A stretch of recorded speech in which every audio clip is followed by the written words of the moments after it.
welcome to another episode of the Dreams to Reality podcast. And this week we have Martyn Oliver, CEO from the Outwood Academies. And there's one thing that I love about this podcast is you can really see the passion and the drive Martyn has for supporting as many young people as he possibly can. With that said, it's no secret, right? Outwood Academies are very value driven, and this is something I see Martyn living every single day. It's not just about words, it's all about action. Check it out and you'll see exactly what I mean. With that said, if you don't have time to watch this video, then you can always listen to it whether you're walking the dog, driving, on Apple Podcasts and Spotify. So check it out and I'll see you all very, very soon. Bye bye.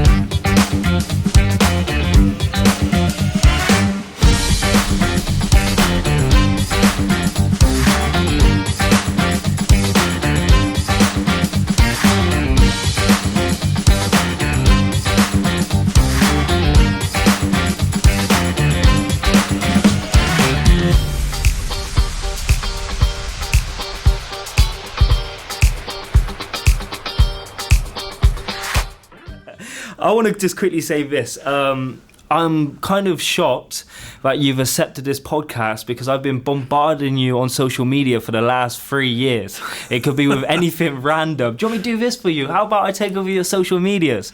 But I do want to say massive thank you for accepting this request and coming on the podcast. And the reason why I have been bombarding you, and it is from the very first day I went into one of your academies. Mm-hmm. I think it was Outwood Academy, Adwick. Mm-hmm. And I went in there, and at that point, I still been in loads of schools. And that school in particular shocked me, right? Just the level, the standard across the board. I'm like, okay, cool, it's one good school. Mm-hmm. But then I remember reaching out to you saying, yeah, it went amazing. But then I did Fox Hills in Scunthorpe. That's it. And it was exactly the same. And that made me think, and I've been in quite a few of your schools now, mm-hmm. and there is something you guys are doing, which is obviously working, right?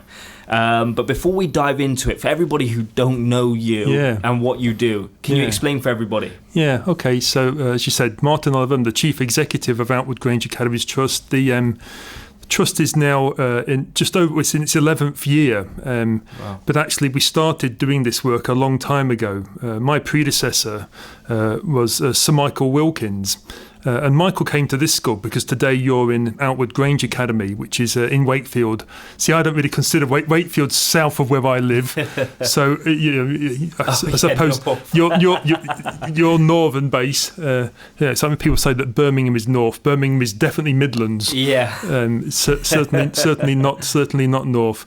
So my predecessor came to this school, Outwood Grange College of Technology, in 2011. Okay, he was an experienced head, been the head of a school in North Yorkshire, actually completely unconnected, and because I didn't know him, but he was prior to that he was a vice principal of a school in County Durham, where years later, after he had left many years and went on to be this head in North Yorkshire, I was also a vice principal of that same school. Wow. So the head that was the head for him as a vice principal was my head as a vice principal, and that's how I got to hear about Michael and the work he was doing. So Michael came here because, I don't know, back then what tended to happen is you in terms of your career progression, you went from the head of a small school to perhaps the head of a bigger school. You might then become the chair of your local authority secondary heads or primary heads association, and that was very much the career map for you. So Michael went from a small school in North Yorkshire to this, and back then it was one of the biggest schools in the country. How many students are here? It's 2,200. Wow. And so it still must be. It's still a big school, but now you get all through schools, schools on split sites. But on one site, certainly this is not anything like, certainly not a small school by any stretch of the imagination. Makes it pretty interesting with coronavirus. I can imagine. But so Michael came here. School was back then. There was an old assessment form called Panda, not the black and white things that eat bamboo shoots, but Panda, performance and assessment data, and it was E, the worst you could get. So it would have been Ofsted special measures. It was heading for £500,000, a lot of money back then, a lot of money now. £500,000 in debt and knee deep in litter, broken glass, knee deep in litter, just a general mess. Yeah. And so Michael came and transformed the school, standalone head, got an inspection in 2006, 5 years. It's too long, really, because it's 5 years. It's an entire generation going through a school. But on your own, that's a huge thing. And so in 2006, Ofsted came. Michael said that he thought the school was good. Ofsted said, no, we think it's outstanding. Wow. And so you go, oh, okay then, thanks very much. And you know what? It's a moment in time, a bit like that film with Sliding Doors, where, if things happen, and at that moment, a lot happened. Because NLEs became around in the first time, National Leaders of Education. We've got 10 of them. I'm one in Outwood. But back then, Michael was one of the first in the country. And so we then started to do some work in helping other schools. And so we went to local authority schools. So we went to a school in Harrogate High School with special measures. Lovely school, but a dreadful building, full of asbestos, dreadful site. And we went in there and we thought, right, well, we need to help this school as a National Leader of Education. So Michael went in, and actually there's a really big thing that we did then. It's on the wall behind me. I don't know if you can see it on the camera, but what Michael did was he sat down with a leadership team. I wasn't with the school at this point. I didn't come till 2009. And they sat down and said, well, what did we do from 2001 to 2006? What did we do, if we look back at it, that's led to this school transforming from in a dreadful state to outstanding? And at the time was one of, if not the highest non-selective state school in the whole of Yorkshire and Humber. And it got a record result. I think we ended up with 12, 13 years on the trot of it getting a record result in this school every year, which is some pretty big achievement. Well, anyway, they sat down and they said there were 7 big things that they did, and I can come to them later if you want. But yeah, of course. On those 7 big things, so we went into the school in Harrogate, and we took the whole year to put these 7 big things in and transform the school and put a bid in to get them a new school built, and they're in a beautiful building now. It's a lovely school, and so they've got a brand new building, and it's really flying as a school. And then of course you gave it back to the local authority because it was the local authorities. So then you went off and we did another school called Scolby in Scarborough, and another school called Thornaby in Middlesbrough, Stockton-upon-Tees, and then another school next to that called St Patrick's, and another school in Halifax called St Catherine's. And we were doing all of these NLE contracts, and at that time it was going all this capacity that you'd built up. And actually it started to cause a problem because you built up quite a big school improvement team, but of course this school was carrying that team on its books. And the idea was you had to keep this school going, of course, but you had to pay for the people who were going out to these other schools, and you didn't want to be in a situation where you're chasing contracts, because you're about teaching children, not chasing contracts. And so there was a discussion at government, and the then Secretary of State, Ed Bors, and I think it was Lord Andrew Adonis and Lord Hill started to look at the Labour Academy movement. And as far as I can remember, in 2008-9, 10 schools were approached, and 2 took it up. One was us, and one I think was AET. I might be wrong, but I think it was AET. And so we became some of the first school-based sponsors in the country in 2009. So it went from Outwood Grange College of Technology to Outwood Grange Academy. The others that are older than us, so people like Ark and Harris and so on, were, I think, starting from a sponsor-led or a City Technology College-led. So we were at first... because no one knew. So you're trailblazing. So our official title was Outwood Grange Academy of Excellence. you were called Academies of Excellence. But that sounded really dead pretentious, so we thought we don't like that. No. And of course, no one had terms for us then. There were no schemes of delegation. We wrote, I think, what must have been one of the first ones. There was no Academy Financial Handbook. So we, some of the practice that us and the other old trusts were developing started to make the Academy Financial Handbook. But we never referred to ourselves as that door receptacle term, a MAT. That never happened, a multi-academy trust. We called ourselves a family of schools. Amazing. And so we've always called, and we always used, we've never not used the phrase Outwood Grange Family of Schools. And actually, my one regret would be, I don't know why went on to be then called, because of the rigour of the system, Outwood Grange Academies Trust. I would have rather that we stayed as Outwood Grange Family of Schools. And so then off we go. 2009, we take on a school that was in special measures that we were also helping under an LLE contract, and it was called North Doncaster Technology College, which became Outwood Academy Adwick. Oh, wow. And why did we do it? Because people might think we've got some megalomaniac desire to call every school Outwood. Well, I'll tell you why we did it. Because this school in Doncaster, North Doncaster Technology College, was one of the worst performing schools in Yorkshire and Humber, and Outwood Grange was one of the highest. And so that idea of being a family, we wanted to make sure that if Outwood Grange had another record set of results, we couldn't celebrate unless Adwick had it. And so the way to make us everyone in this school had to feel that school was belonging to us and we belonged to them, and no one had a hierarchy over each other. So we changed its name to Outwood Academy Adwick. So then, of course, you owned it, not in terms of the financial sense, but you owned the result, you owned the responsibility. But also, people in that community probably wanted something different as well, because if it's always been called a certain name and it's always not done very well, and their parents went to the school and their parents went to the school, and it's got a bad reputation, but it's not doing very well, then sometimes changing it up or changing branding or putting it in a new building, those little things make a huge difference. Well, there was a real hero of mine, actually. The chair of governors was a local Labour councillor there called John Mounsey. He's still on the governing body to this day of that school.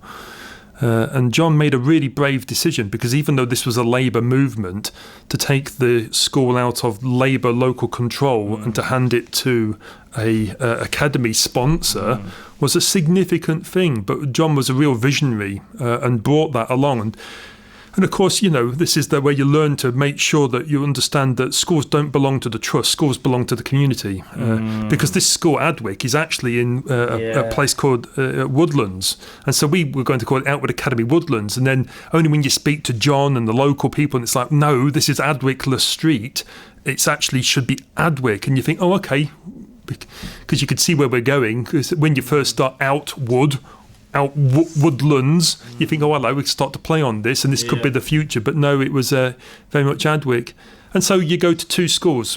So it became so Adwick. How many schools do you have now? Well, that's it. So then we went off and really quickly. Well, it depends on how you count whether it's a school and whether it's sponsored by us yet or whether we're working in it. We have 35 schools sponsored, 36 institutions that we run, 37 schools that are actually in. So we've currently today got 37. It could be soon 38, 39 or 40, but that doesn't really matter. It's grown quite a lot, hasn't it?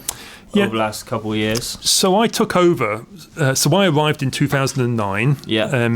And I came, and I was still living in County Durham. So I was driving from Newton Aycliffe, Bishop Auckland, actually, where I lived. I was driving the hour and a quarter that it takes to get down to this school, backwards and forwards every single day. And I came sideways because I'd been vice principal, I'd sometimes acted as the head, but I came back to be a vice principal because I thought this sounds really interesting. What's this academy thing? Big school. It's in Doncaster, and weirdly, they had an advert out for the headship, the substantive headship of Adwick, and I've been really lucky in my career. You're in a school. We are in schools, guys. Well, there you go. It's real. You're in a school. That's the good sound. You can stop ringing the bell now. Yeah, we're in a school. We promise. Well, there's a story behind that. Ask me about why we're in a school, and I'll tell you that later. But anyway, so I applied for the headship, and I've been lucky my whole career. Every job I've ever applied for, I've always gotten. Is that luck, though, or is that? Well, I don't know. It's easy to blame luck, but actually, in truth, we don't even believe in luck. We try not to say good luck in any of our schools. I hate when somebody says it to me. We don't. So there's a fantastic school. I love all of our schools. There's a lovely chap who runs a school in Derbyshire called Outwood Academy, Newbold, Steve Roberts, and when I walked into his school, it said "Do well everywhere, do well," and he's got signs up, and he was going around to the children for the exam saying "Do well," and I was saying, "Why are you saying that?" He said, "Because it's not luck. I don't want to give an impression that these children haven't prepared for the exam. They're going to do well. I'm wishing them to do well because they've prepared. It's nothing to do with luck." And so, dreams to reality. You see, do well. It's not about luck. That's how you turn your dreams to reality. So anyway, I applied for this job in Doncaster, and I didn't get it. There's a story though, because as I said, I've never not got any job I've ever applied for. So quite rightly, they gave it to the head who had transformed it under the NLE contract. Okay. And so now it was being sponsored and academised. That person then became the substantive head and led the school. But I must have done something that impressed both the director of children's services at the time, a great guy, and John, the chair of governors, and the leadership of this school, or this trust as it now was, because they said, "Look, we're not going to give you this job, but Michael had a phrase: building capacity in advance of need." It's a big thing for us. This building capacity in advance of need. And so Michael employed me. He said, "Look, I have no headship, but come as the vice principal, and we'll train you in our systems, these 7 strands, so you know them. And if we get another school, you can be the head. You can have a shot at being the head." So I came here sideways. Then there's a vice principal, travelling all that way every day, and I never left because within a couple of years I became the head here myself, and I was the head of Outwood Grange. Took it through and it was great back then. I think it was a real mistake. You had to be on your mettle because when you became a trust, you had to give up your outstanding Ofsted and then be re-inspected. Okay, got you. A great thing to do. I think it's a mistake that went because it really sorts you out. You want to sponsor another school, well, give up your outstanding badge and sponsor another school, and that will tell you if you really want to do it or not, where your heart's in it. So, of course, this school ended up with, weirdly, a Section 8 inspection and monitoring inspection because it had to see how well it was doing. And so we got, my very first day as the head here was that inspection, that Section 8. Wow. And weirdly, if you look back on the record, it says you're making outstanding progress at maintaining outstanding. It's like, well, okay, fine. And then you go forward another year or two, and I'm still the head here, and we had the full inspection, and it went outstanding again. Wow. So that was back in 2012. And then off I go, and we start to converge, you and I, at this point, because I walked into a school called Invenio, which is Latin for discover. Okay. Discovery learning. And so we changed that school to Outwood Academy, Foxhills. Oh, wow. And there was a good story behind that school. So anyway, we off we go, and I'm now working in this school. I'm working in other schools, supporting other schools, bringing other schools in. And Michael went from, I think, 2009 then as the chief exec, so he'd been the head, and then the chief exec of the trust when it started, to 2015. And I think we had 17, 18 schools then. And then I come along as the chief exec, and then going forward the same length of time, or just a fraction shorter to today. And I suppose it's the same pace, isn't it? 0 to 15, 16, 17, now to 34, 35. So it's about the same. It's about the same pace. But we went 8 in 1 year a couple of years ago. That was huge. Is that the goal, to take on more schools? No, never had a goal to take on schools. Don't understand it. Don't understand when people say that they want to take on more schools to be financially viable, or you can build capacity, but frankly, all you're doing is every time you take another school and you're just doubling the risk. One school financially struggling, two schools you've now got two schools that may financially struggle. Of course, if you can get a school which has got a particularly generous budget because of the base core funding plus the pupil premium and the free school meal, and it works out often that they tend to be more urban rather than rural schools, then there's a chance that can have a good, strong surplus, and a school that's struggling to balance its books, the two can come together. But in truth, it shouldn't be about that. It's the only other thing, there are only three reasons we grow. One, we say, first up, there's a warning that parents and children will never forgive you if you take another school on and the schools you've got right now fail. Because, how would a parent of Outwood Grange feel if this school started to really perform badly, but we were, I don't know, on the East Coast somewhere? That's not fair to the 2,200 children here. So only ever take a school on if you're in a position and you know that you're strong and stable to do that. Secondly, it makes geographical sense. I see that. Yeah, there's a map up there, and it makes geographical sense. I live smack bang in the middle of Moor, so I it's 40 odd minutes from my house to Teesside, 40 odd minutes from my house to here, and so I can get to the vast majority of the trust within an hour. And why? I mean, I'm not decrying those that have got a national presence. Just that, frankly, I quite like the idea of being able to visit every school. I think it works as well. I think it really does work. Well, you can build a sense of capacity up, and so if you look across Wakefield, I haven't worked it out, but because of this size school, and we've got now where unfortunately another trust collapsed in the area, and we took 6 of those schools on at once.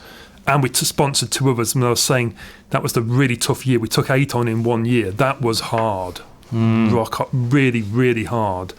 Really tired us out transforming 8 at once. But I think we must have, I don't know, a quarter of all children in Wakefield must attend an Outwood Academy, and so you've got to be careful because that's actually now it's a huge footprint, and I'm not sure that we should sponsor any more schools in this area because you want, as a parent, choice. I think that matters, and so. Wow,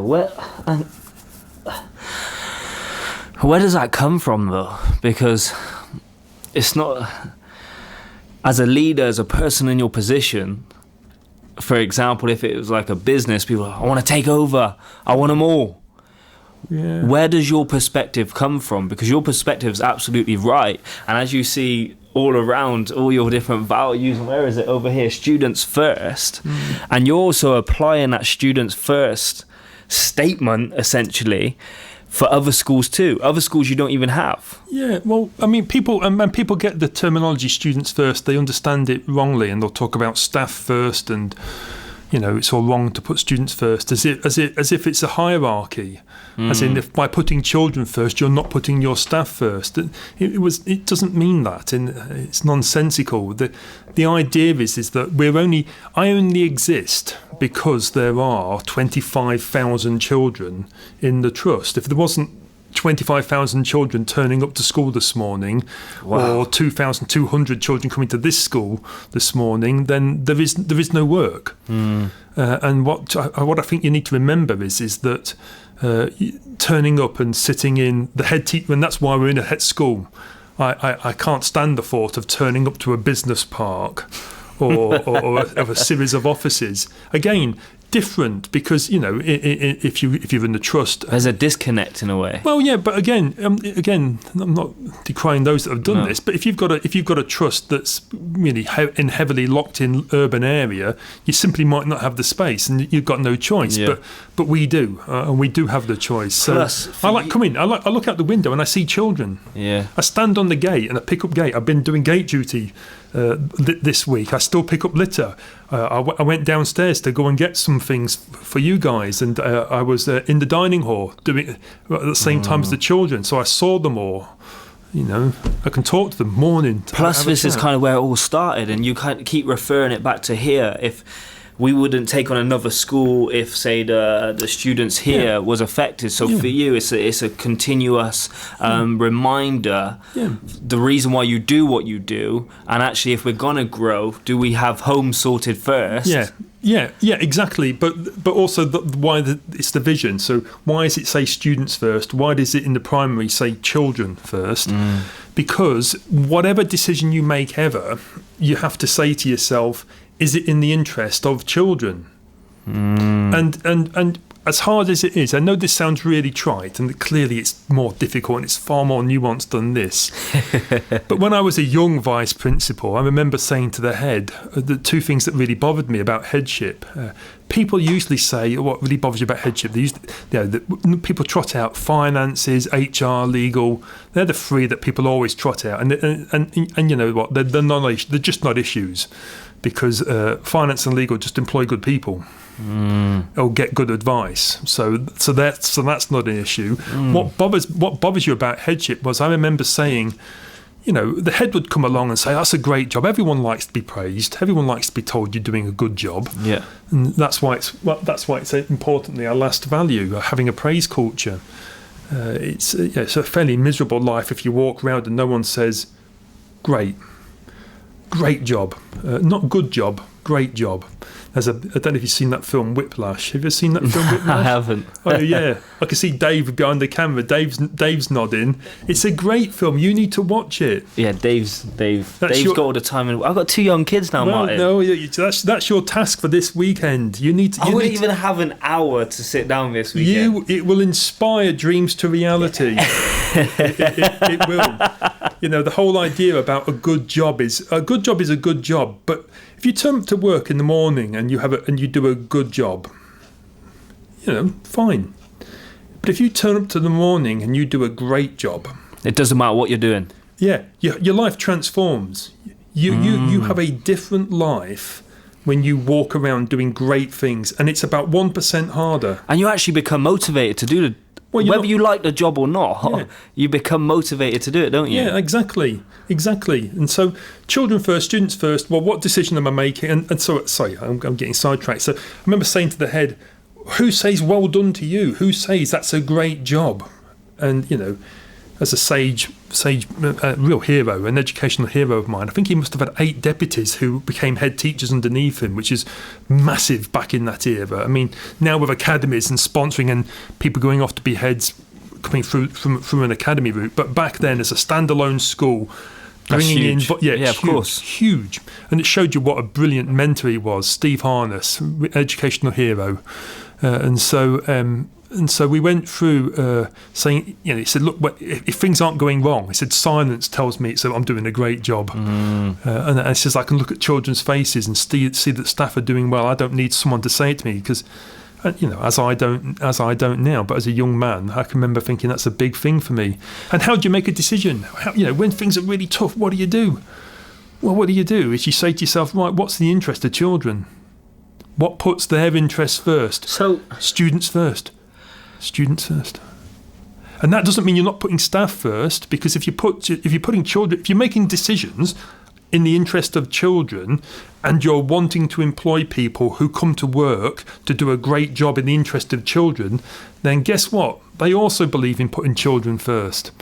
And so it's not about one over the other. It's about employing people who've got the same mindset. And the reason why I like this interview is because before I've met you, I've been into your schools. Yeah. So everything you are saying resonates with me.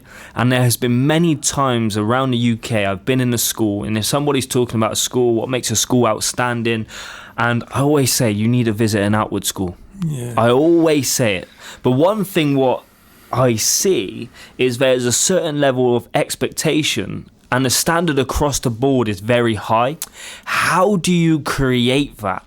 Yeah. How can you create that level of standard and expectation from everything's not the same in a boring way? Every Outwood school's different, Yep. but the rules and all the kids are all on the same page. They know what's going on. Their organisation. You know exactly. I'd like to think it's as good as that all the time, but yes, it's very flattering. But no, I get what you mean. But how do you create that as a CEO? Because of the vision and the values. Everything starts from having a vision, and then how you transform that vision into practice are the values that pervade who you are and how you work. And so, students first, children first, raising standards and transforming lives, and then there are 10 things.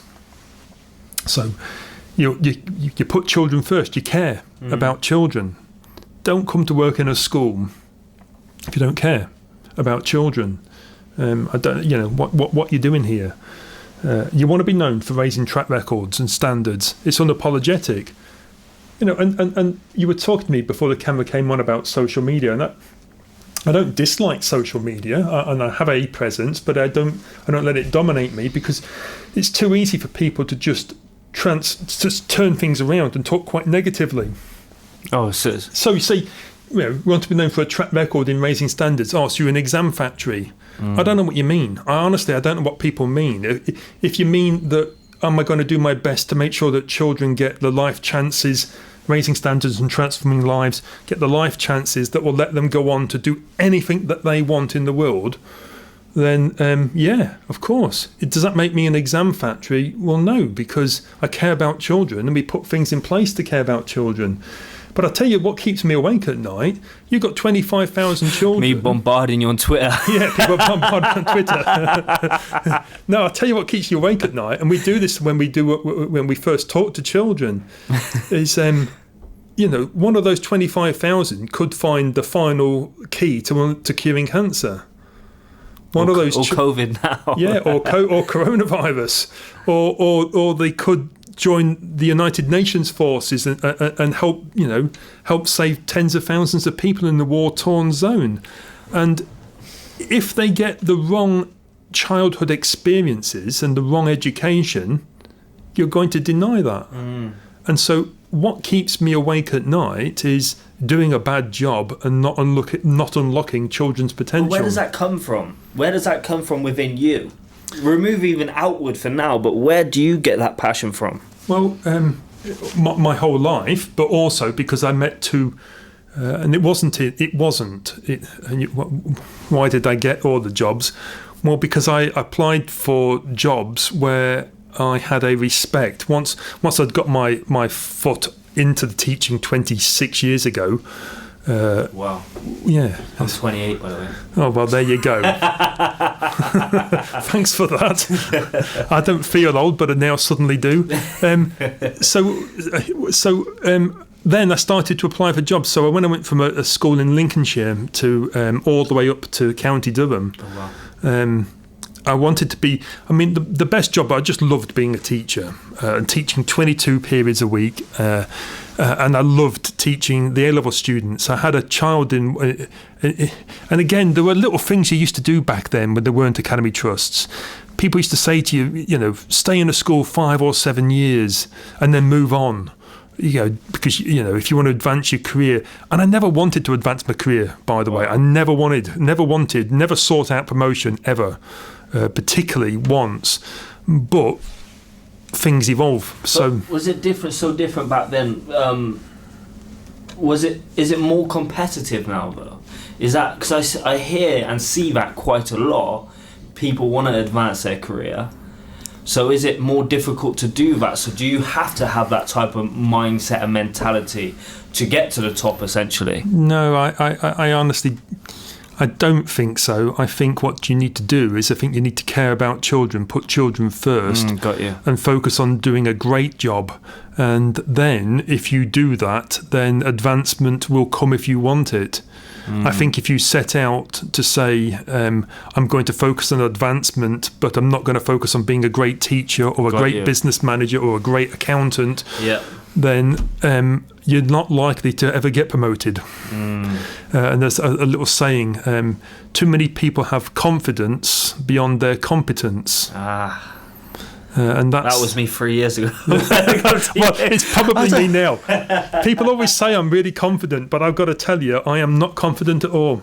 Inner demons are there constantly, but people will always tell me that I come across as exceptionally confident, and I'm not. I'm just passionate about my job. But I would say that comes across, and I don't think a lot of people.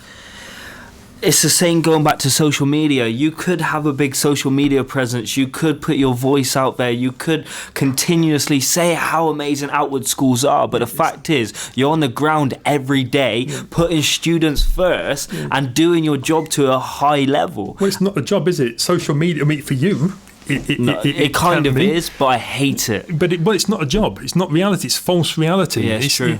That doesn't make a child be safe with coronavirus walking into a school.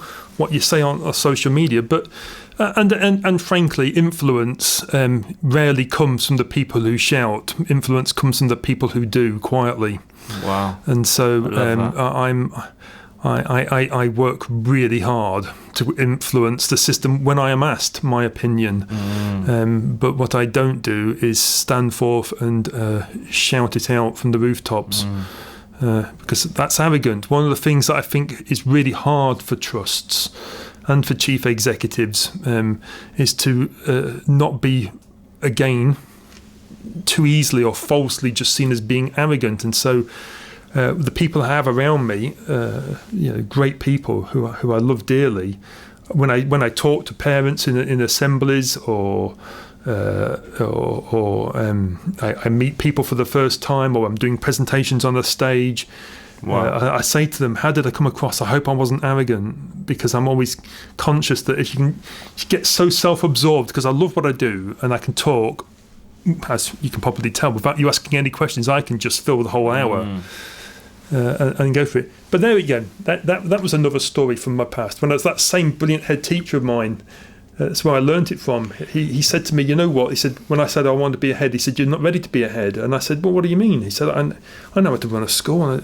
He said, yeah. He said, but the thing is that, he said, if you were on a stage and suddenly someone said, you stand on that stage and talk about education and your values and how you would run a school and what your vision is, and talk for 4 hours non-stop on that stage, he said, you'd struggle to fill 15 minutes. And I would have done back then. Wow. But now you could put me in front of a microphone and I could talk about education all day.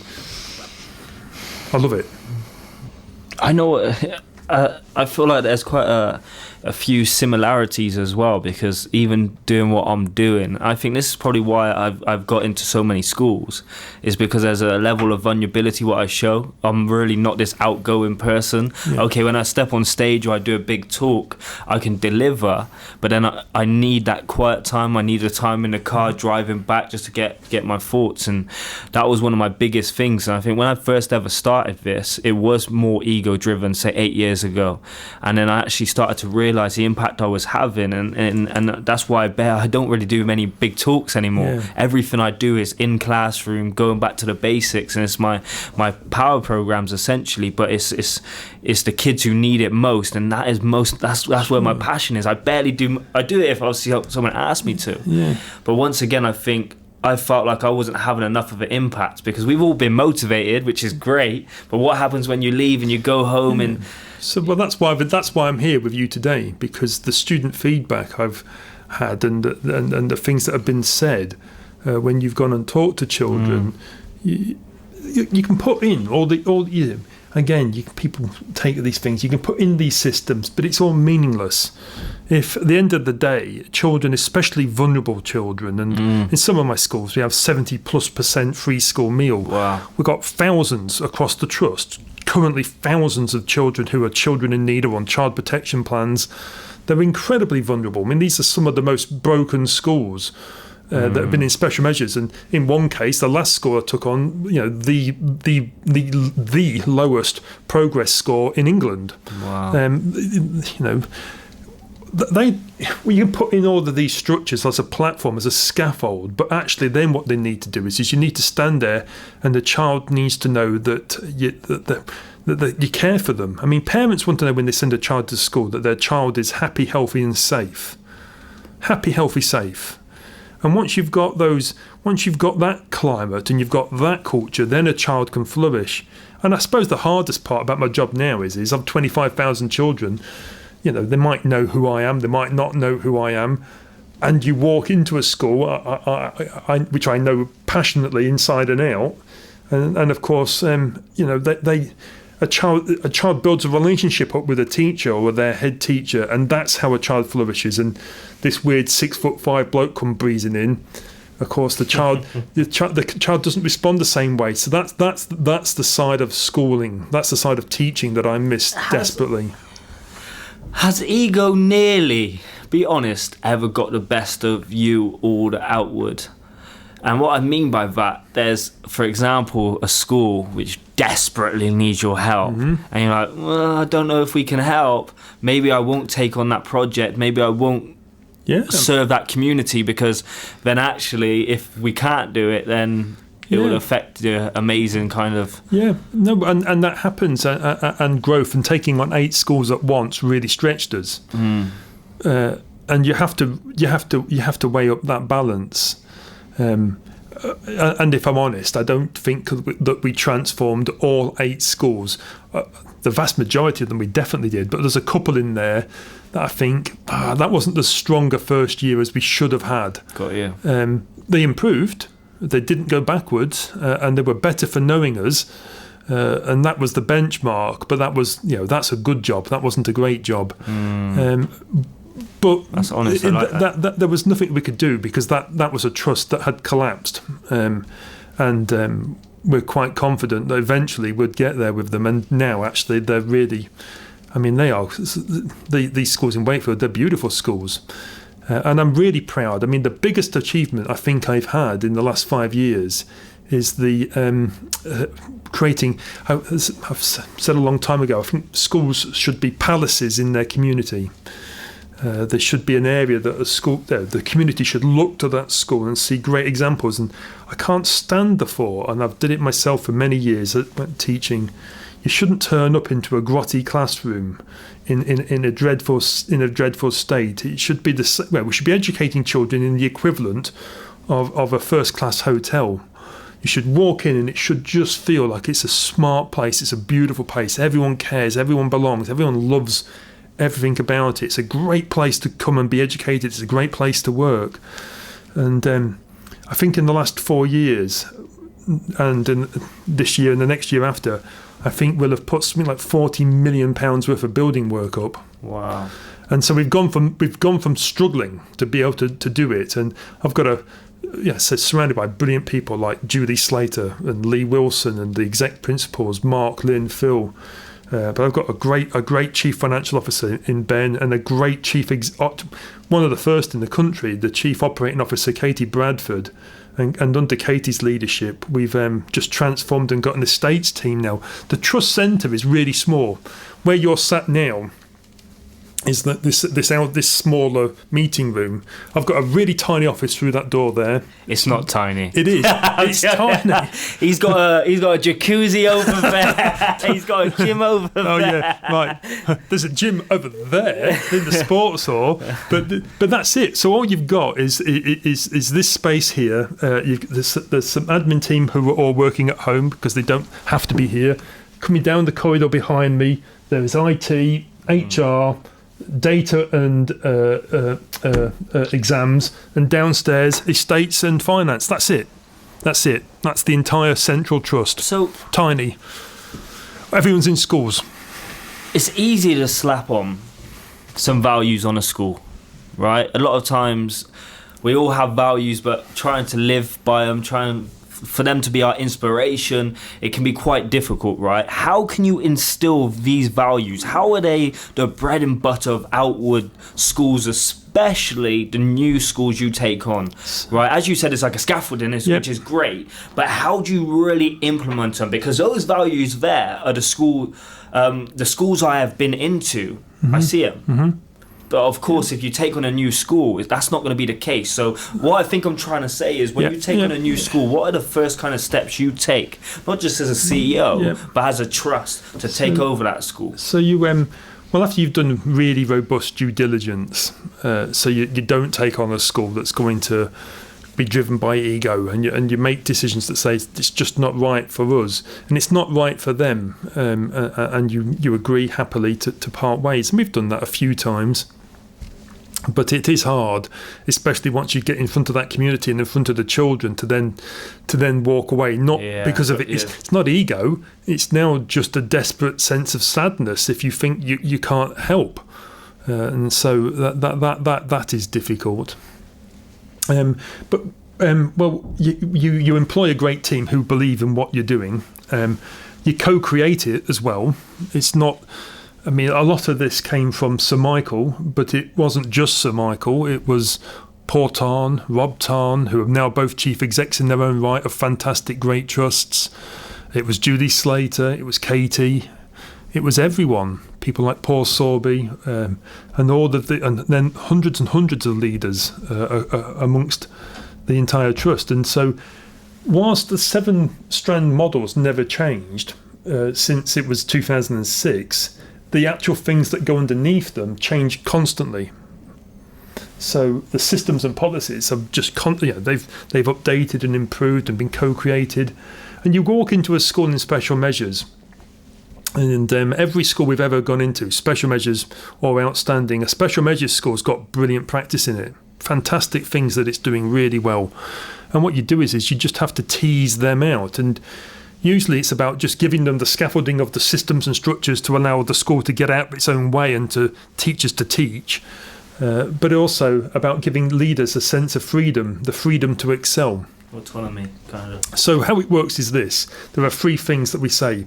When we go into a school, we teach, one, I and then the team will talk to everyone, but every school, every child, every parent, I will talk to them directly. I will meet every single new starter member of staff. Normally I meet them face to face. This year it's had to be by a mass Google Meet.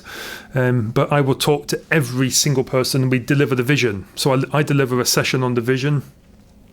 And then we have a series of things that we call, building on the term transforming. We have a transforming program. So we have a transforming middle leaders, a transforming senior leaders. We're at your level in the organisation. We're constantly talking about how do the values and the vision impact upon the way that you work. We employ people against the values and vision of the trust. And you know, I don't think there's anything that's earth-shatteringly important or particularly controversial. They're just really bog standard, obvious things. I think what it is bog standard, but I think people watching and listening, you truly live by them, and there's a level of huge consistency. You've got to believe in him. Your vision, and I know it's hard. Easier if you're the one who says, I believe in my vision and I believe in my values. Yeah, okay. Because, you should do. You created them. But when you've co-created something and they're so uncontroversial, because how can you come into education and not think that you want to do your best by children? I mean, it's motherhood and apple pie. It's obvious, isn't it?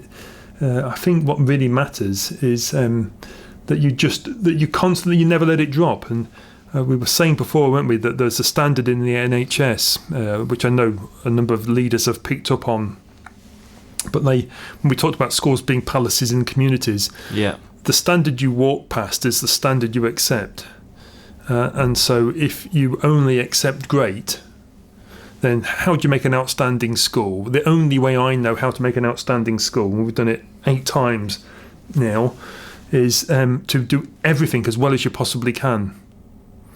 It can be quite exhausting, of course. But and sometimes you have to know that you can't. So sometimes good is good enough, because it's not going to have a massive impact upon children's lives. That decision you're making. But if you try to do everything great, is the site looking great? As the employing great people, you've got great systems, you've got a great building, the great environment. Your communication with parents is great. If you just constantly believe in that, then all of a sudden these thousands of little pieces come together. And again, when I talk about the vision, as I said, it's so blindingly obvious. Number one, leadership. Everything always begins with leadership, with vision, because you've got to know what your vision is. and with efficacy. And people sometimes get a bit confused about that word, efficacy. You're far too young, but there's a great song. You can listen to it on the way back down on the train called Lily the Pink, efficacious in every case. Write it down, Dave. Lily the Pink.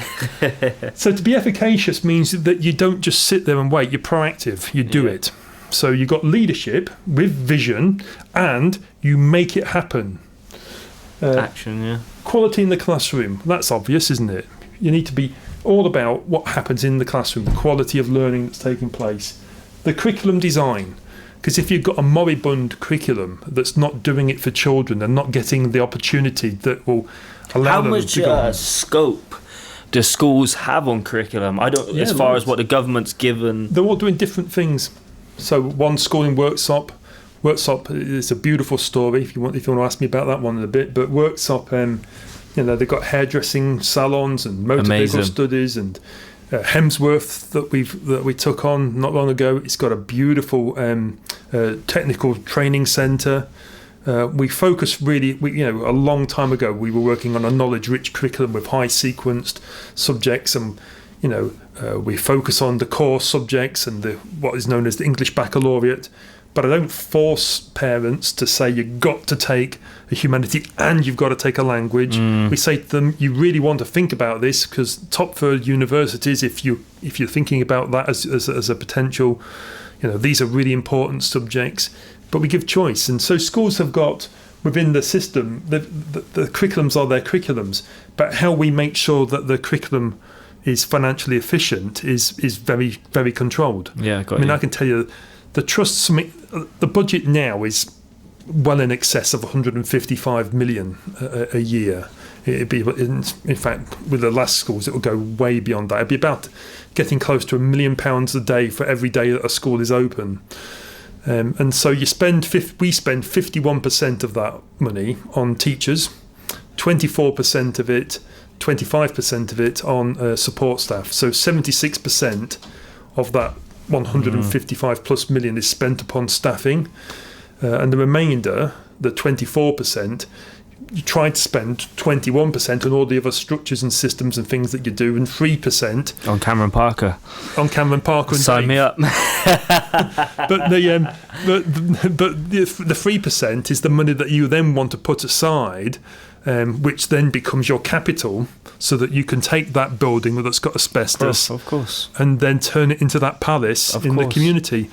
And once upon a time, this school was really interesting because funding levels are nothing like what they were.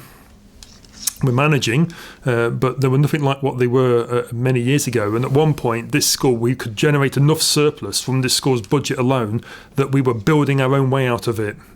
Because there's some bad old buildings here, and so what we would do is save, knock down, build, save, knock down, build, and we were working just from our own revenue. I think everything you're talking about is so important. Environment is absolutely key.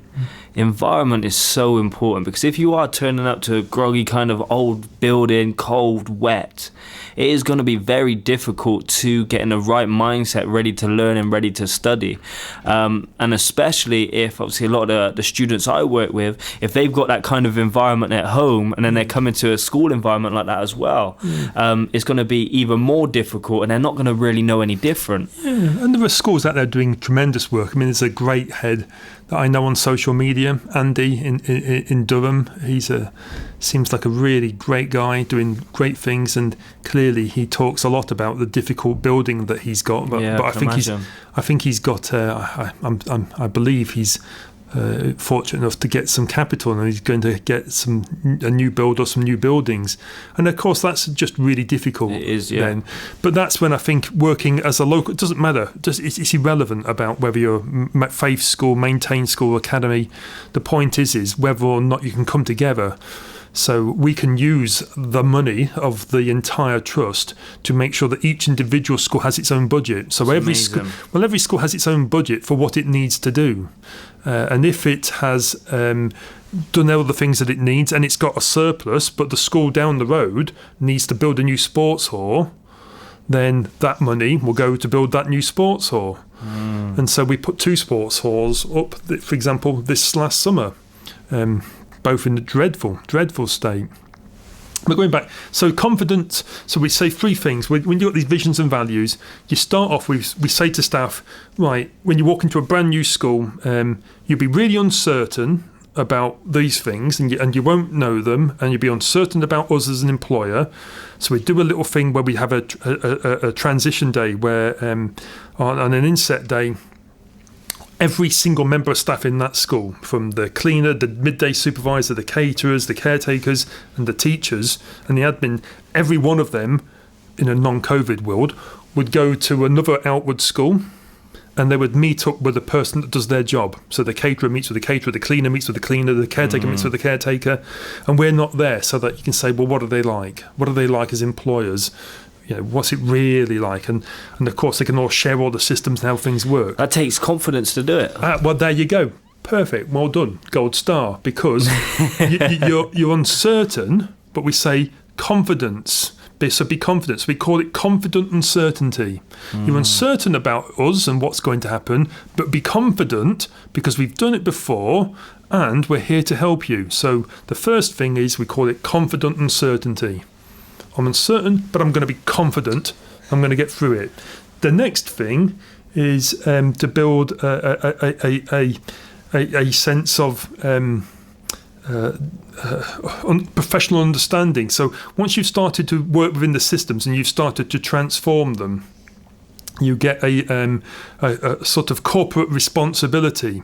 And I don't mean corporate in the world of business sense, we're schools for goodness sake. But what I mean is that once you've started to do great things in your classroom, or you've done great things in your admin area, or you've done great things, and you think this is now really worth for other schools knowing what I'm doing, then we say, well, now you've got a responsibility to share that practice with everyone else. And lastly, a freedom to excel. So you say to people, now you're just working in these systems, transform them. Yeah. And so you work through them, and you give people. You just get leadership's about giving people the structures and the systems to work in, making sure that they're confident and happy, and then getting out of their way. So let me ask you, how can you create confidence and certainty at the start of lockdown? Not just to the new schools you have taken over, but as a CEO, how can you instill that level of confidence and that certainty? Because let's be honest, they're looking up to you. Yeah. What's going on? Well, we don't know what's happening even to this day, but how can you create that certainty? Because for me, I did webinars 3 times a week, right? On a Monday and a Friday and the parents on a Wednesday. And to begin with, there was so much uncertainty. So they was looking up to me for that certainty. And I was saying, okay, we don't know exactly what's happening. We cannot control what happens, but we can control how we respond. And actually, maybe it's not a setback, but what it actually is an opportunity, one, to learn, grow, and improve. So I said at the start of lockdown, I lost booking after booking, 5 minutes at a time. And I said, okay, if I'm not going to earn another penny now, what are 3 things that I want to do? I said, 1 is learn. I can improve as a coach and a speaker. 2 is serve. That's when I come to, let me take over your social media. Serve, you don't have to pay me. I'm just going to serve to the highest level I can. And the 3rd one was to build relationships. And I've done all 3 of those. And there you go. I'm still not there, but I mean, it created certainty and it gave me a plan throughout lockdown, and it's still something I use to this day. But how did you create that level of certainty? Exactly what you just did. Exactly the same. No different.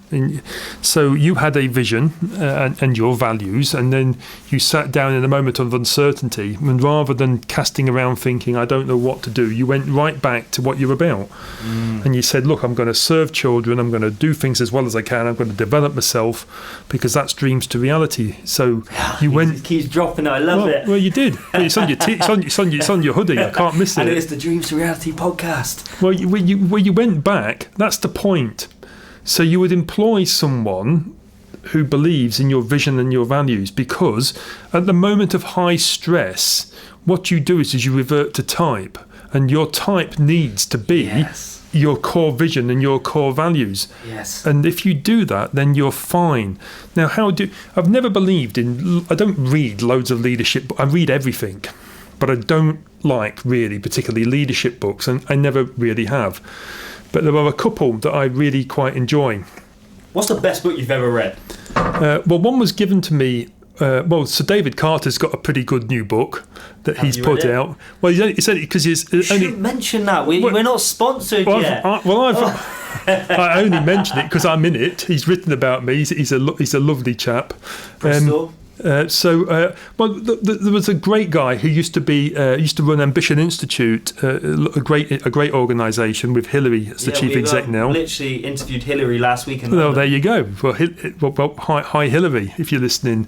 But before Hillary, James gave me a good book called The Founder's Mentality. Okay. By Zuck and Cook and Zane, Founder's Mentality. It's a really good book where it talks about academies. When we first started, if I make it apply to education, we were actually disruptors of the system. Yeah. We were meant to be disruptive to the system. We were meant to come along and say, these schools have been in special measures. They're not good enough. Let's go to the outstanding schools, put them on the medal, give up your Ofsted, go take on a school that's in special measures. And that was the beauty of academisation. And frank, if I'm honest, it's where it should have stayed. I don't quite get good and outstanding schools coming together. That for me, it may work. It obviously has worked well for others in building capacity, but for us, that was fool's gold. For us, building capacity came from building schools that were in measures where you're helping children, helping staff, bringing them into a culture, working in a particular into a set of vision and values, not going along and just saying. I mean, I don't get why people would say a school's in a trust, and then the school starts to do badly, and the trust says, we need to help them now, as if they're yours anyway. Yeah. What do you mean, help them now? They've been yours all along. It's your fault. Take some responsibility. That's why they're all called Outwood, because it puts them on the metal. You can't, you can't hide, can you? That. Yeah, but you can't hide. It's there in the face. So I forget where we're at now. But So the other book is Simon Sinek's Start With Why. Okay, yeah. So I buy, and there is one more. Tom Bennett's brought out a new book, which I think is the seminal book on how to behave and run behaviour in schools. I think there's 4 books there that I would recommend people have a look at. David Carter's Founder's Mentality, Tom Bennett's Running the Classroom, and Simon Sinek's Start With Why, because everything starts with why. And it's a great book. So I give Tom Bennett's book and Simon Sinek's book and The Founder's Mentality to every member of staff. Wow. So all starters are getting Tom's book. We've got the Start With Why goes to all of our initial teacher trainees. We train a couple of hundred staff. We've got 100 and plus school direct trainees, and then hundreds more coming from PGCE routes in the organisation every year. That's amazing. And so they all get this book. And there's a great thing in there. I can't remember. You've got to ask. It's something like 7 whys. But so, for example, if your car breaks down, there's a metaphor of this. If your car breaks down, you've got to ask yourself, why is my car broken down? Well, the engine stopped running. Why? Why is the engine stopped running? Well, the engine stopped running because the fan, the alternator's not recharging. Well, why is that not charging? I'm not a very good mechanic, so I might be getting this all wrong now. But the battery's not charging. Why is the battery not charging? The fan belt slipped. So why is the fan belt slipped? Because the car didn't get serviced. So why did the car break down? Because it wasn't serviced to its original manufacturer's specification. It didn't break down because the engine stopped. You got to ask enough whys. Why? Until you get to the root cause of it. And you fix that. In schools, it's called received wisdom. I can't tell you, if you walk around a school and you say, why is that corridor? Why are children in this narrow corridor coming both ways? Or why have you arranged it so that cars drop off people there where it's clearly not safe? Or and there's quite often people say, I don't know. And you go, well, who made that decision? And you find out it might have been a deputy head like in 1980. Yeah, got you. It's received wisdom. So looking at things with a fresh pair of eyes. Ask why. Not even just finding what the why is, but just... Ask why until you've gotten right down to the original root cause reason of why it went wrong. But that's also another issue with social media, which we discussed before, is nobody's asking why. Everybody just wants to jump on something. And it's actually, things take time, and you have to also understand where does it come from and really gain a better understanding and perspective before even saying anything. Even just I think for me, even in business, I used to be so kind of impulsive. I used to act, but actually I never really sat back and really thought about what I'm doing, why am I doing it, and then also when I create goals, when I create a plan, how now? What's the how? Because saying this is what I want to do, this is why I want to do it, but what is the step? And that's also another thing. I don't want to talk to students, you need to stop procrastinating, you need to start focusing, you need to work hard, but how? What's the why do I need to work hard, and actually how can I do it? Exactly. So let me ask you a quick question, right? What inspires you? It doesn't have to be educational based, but what inspires Martyn? Apart from dreams to reality. Well, dreams to reality.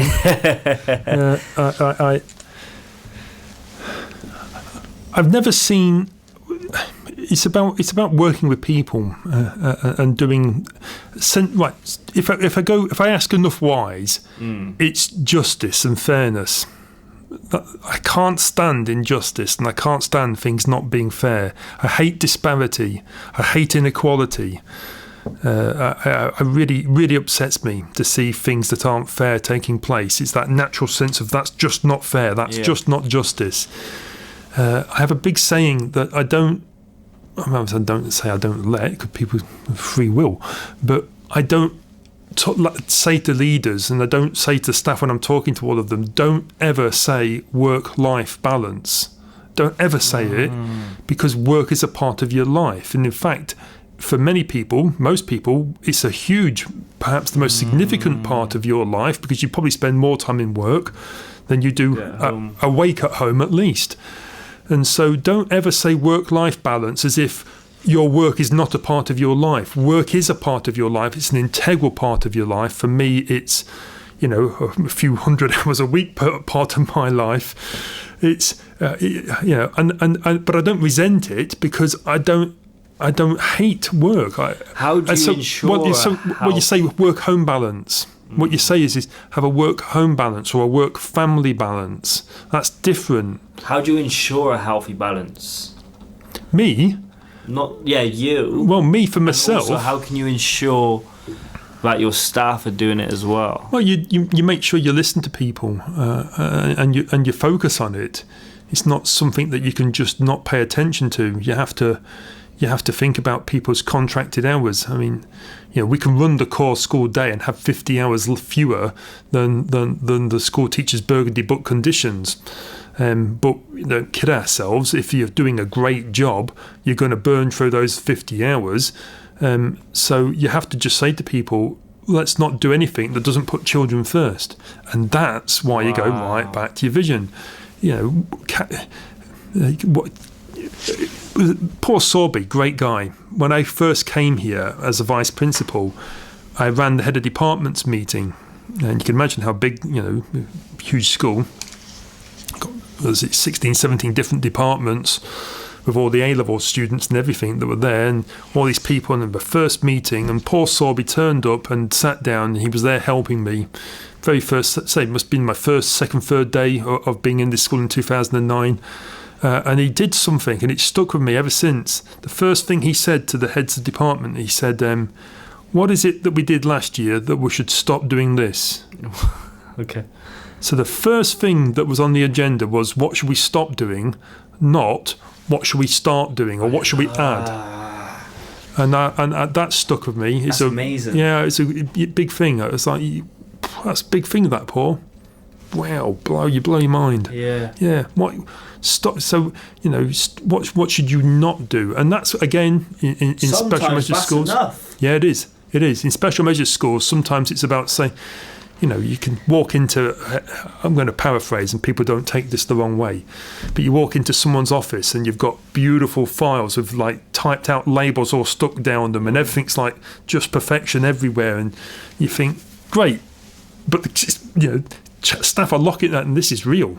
This is a genuine case. Staff are locking themselves in their classroom at break and lunch, and children are saying this is a no-go corridor to adults. And you walk into a head's office and you see these fantastic files, and you think, yeah, you're just living in your office. You're not out there. And so, there are lots of myths about Outwood, and one of them, people say, and this one's true, you say to leaders, you're not in your office during the school day. It's not your job. Your job isn't to sit in your office in the day. Your job is to be out there helping and talking to children, helping and talking to staff. Now, that doesn't mean, and that's why I don't like social media, because you can't do things in the 140 or whatever it is characters these days if it's changed now. You've got to get behind it. That's just a comment. In reality, if you need to go in your office because you've got a child protection issue, then of course you would go in your office. But the vision and the values is, what's the point? And equally, as a trust, what you try to do is you try to... The other regret I've got, other than being still called Outwood Grange Family of Schools or Outwood Family of Schools rather than Academies Trust, is I wish all the principals were still head teachers. The term principal in Outwood, we work really hard in basically getting out of the way of our head teachers to say that all that stuff that would drag you into your office, well, I'll do it, Katie will do it, Ben will do it, Paul will do it, and we'll take it all off you. Your job is to be, the number one person standing there, giving the vision and value and making sure the quality in the classroom is as good as it can be, and everything else is, frankly, a distraction. Yeah. Right, so let me ask you, I ask every single guest this on my podcast. If you could sit down with any three people, dead or alive, can't be a family member, but any three people, dead or alive, ever, who would you want to sit down with? Well, I know it sounds a really trite one, but I think I would sit down with Abraham Lincoln as one. I think to lead a country that's at war with itself. You talk about confident uncertainty. You've got to be the vision and values that must have presided in him in order to stay sane whilst your country's at war with itself, and to see that through. I think that would be really quite remarkable. Okay. Two.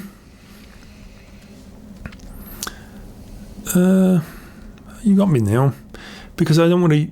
It's really hard not to just come up with the ones that you would think everyone would want to just come up with. But the truth is I find them really, really fascinating people. I think I'd probably like to sit down with Marie Curie. I think that would be fascinating. Someone who's a pioneer and breaking moulds in more than one way. Just to talk not so much about the breakthrough in cancer care and medicine, but to talk about how, as a human being, that she broke through the barriers or the glass ceiling. And the reason why I think that's really interesting is there are so many glass ceilings, and in fact I think for a lot of disadvantaged children they have a glass floor. They can't get to the glass ceiling because they can't even get to the glass floor. So I think would be a really fascinating one. Or Emily Pankhurst for another reason. That again, that sense of fairness and injustice that I talked about. Emily Pankhurst, that would be a great one. And I can't escape it. I know there was talk at the moment about the colonial past and so on, but Winston Churchill, fairly obvious. But I just find the fact that again, at that moment of being very isolated, as an island nation, finding the old empire basically being under great difficulty, facing the Nazi Germany tyranny, and having the decision, the bravery to stand there and to fight it out, and again mostly because my father and my aunts and uncles are quite a large family my father's involved in. I mean, my uncle, I saw him my father's father died when my father was just 4 because he got gas poisoned from the First World War. Wow. And he lived, obviously, for almost 20 years after that, but died nonetheless when my father was just 4. And so my father was the youngest of a large family, and one of his older sisters, her husband, I saw her, my aunt, and him as my uncle, like the substitute grandparents that I didn't have. And so he joined the Merchant Navy illegally when he was 16 or 17, lied, said he was 19 on his application, and he was on a Russian convoy, and it blew up. And he dived one way and his friend dived the other, and his friend was killed, and my uncle ended up with shrapnel all in his lower legs and his feet. Wow. And even 20, 30, 40 years later, shrapnel was still working its way out of his body. Wow. And he said to me, there's that school bell again. and he never talked about the war, never asked him, but one moment he just said to me, and this is why, not for the trite reason that people would say Winston Churchill, he said that, and this is what must have just made him enlist when he was too young and legally. He said that when the country was in its darkest moment, Churchill came on the radio. He did his version of a Dreams to Reality podcast, and he called upon the country to stand firm. And he said, and you believed him. So the man had. I mean, the film is a brilliant piece of acting, and the truth behind it, but the bloke had a way with words, and his ability to inspire a nation. And my uncle welled up, quite tearfully. He said, when he said that we were going to fight them on the beaches, he said, and we did. And so mostly, Churchill, not for the reason that people would say, but for the inspiration. Emily Pankhurst or Marie Curie for the sense of breaking through that glass ceiling or the fighting the injustice, and Abraham Lincoln because I think that confidence. Amazing. There you go. Back to the vision and values. I picked people that all aligned with who definitely. I am. So let me, last question. You know me quite well now. You see quite a lot of my work. It is growing. We've got younger speakers and coaches. We're getting a team now. What advice would you give me to continue doing what I'm doing? What advice would you give me to kind of take it to the next level, to continue growing, whether it's me or anyone creating a business or so on and so forth? Well, I don't think you need advice from me because you do it the way you've got clearly a vision, you've got clearly a set of values. I'm amazed. I'm looking at the equipment and I've got these 2 great microphones here. You can't see it, folks, but there's 2 fantastic cameras. Dave and a great piece of equipment. It's so good that he's editing it as he goes along. You see, Can you see him? Because he could be asleep. Yeah, but you've got. Well, I can see him. You can't. But you've got a vision. You've got values, which are at the heart of what you do, and you believe in them, and you're trying to do everything great. And if you do everything great, and you've got vision and values, then it will be fine. Obviously, things can come in like coronavirus from the left field and test people's resilience, but your core is correct. And where people, and that's where you'll find, if you read it, the founder's mentality, really interesting, is where people lose that you grow and you overstretch, and suddenly your vision and values aren't believed now, or you start to get a sense of ego that starts to drive, and actually there's some really good examples in that book about really big Fortune 500 companies, how they grow, and then how they lost their way from that insurgence in the system. And if you think back to what you were doing right at the start, and how many people were doing this sort of work compared to perhaps even a few years later now, where there are far more crowded space. What you can't do is you can't lose that sense of insurgency. So if it's about standing in front of children and motivating children, don't try and stand in front of in the concert hall and talk to 1,000 adults, because that's not what you were trying to do. That's right. And that's when people lose their way. That's amazing. I just want to say a massive thank you for your time today. Even though we do have amazing equipment, we did have to borrow a bit of black tape for you. But you've got to be able to adapt. Resilience, you see. There you go. But once again, a massive thank you for your time, Martyn. I really do appreciate it. And there's so many takeaways from what you've just said, Ben, and okay. I always enjoy kind of going back and listening over. So once again, thank you for your time on this Friday, up north to us, down south to you. But I appreciate it. No, I appreciate you coming. Thanks a lot, folks. There you have it, guys. Another great podcast. You already know what to do. Make sure you like, comment, share, do everything you need to. Subscribe as well. But remember, right, you've got two choices. You can either have excuses or you can have results, but you cannot have both. Until next time, see you soon.